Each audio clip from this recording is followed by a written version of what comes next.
So we'll drop the oil first, and on these early model F350s and F250s, they've got the plastic oil pan, which hasn't given me any problems. It's not the greatest, but we'll replace it eventually. So this plug, just loosen it and pull it out.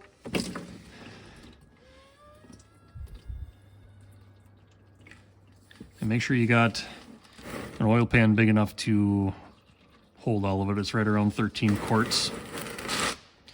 So we'll let that start to drain down a little bit, and then we'll move on to the oil filter.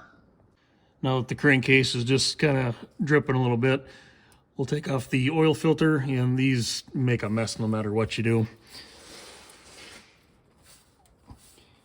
Twist that off.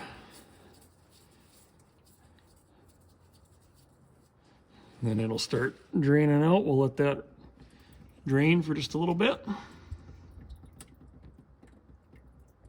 Now that it's slowed down a little bit, I'm going to spin it off, and then we'll let it finish draining.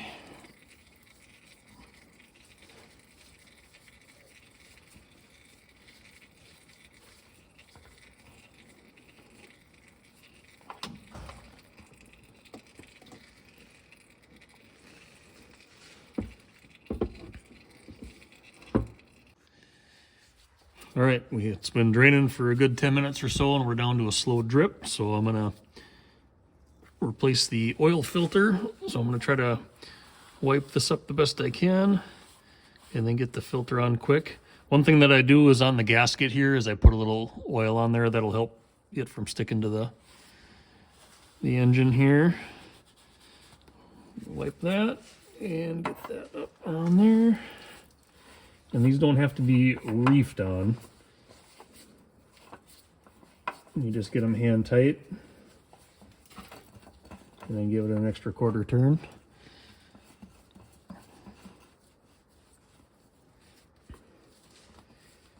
So that's about hand tight, and I'll give it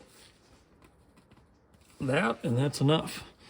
Now I prefer to use Wix filters. This is the 57151. But feel free to use whatever you want. I know a lot of people stick with Motorcraft. And I like to just wipe around here to ensure that there's no extra oil dripping. So when I run the truck, I can tell if there's any leaks or not. Same thing with the drain plug. Just clean that up. Wipe around here. And we'll get that put back in.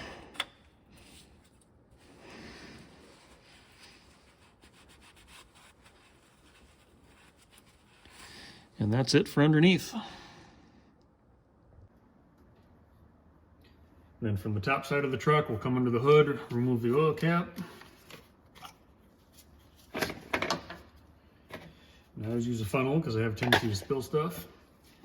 We'll be using Motorcraft 10W30. And we're going to add 13 quarts, and then we'll check to see where we're at from there.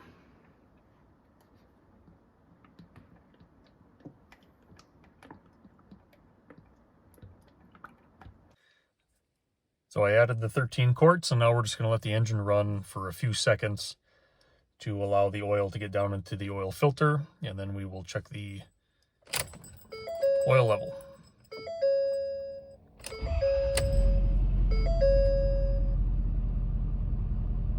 We're going to go through and make sure that we reset the oil life.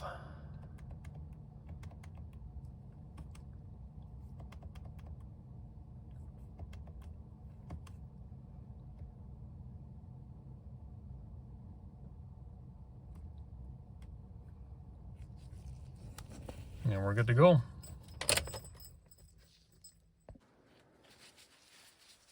Now we'll verify that our oil level is correct. If you have an aftermarket oil pan on there, sometimes they go up to 15, 16 quarts. So I like to pull it out, wipe it off, and then we'll send it back in.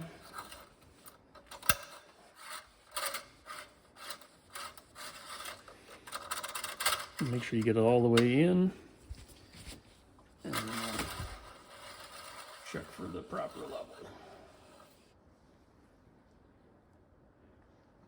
I'm sure you can't see in the video, but we're right on the schnuts.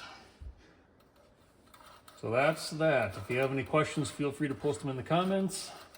And also, if you guys have different oil pans on your trucks that you put on, throw in the comments which oil pan you went, because I'm going to replace my plastic one eventually. Thanks for watching.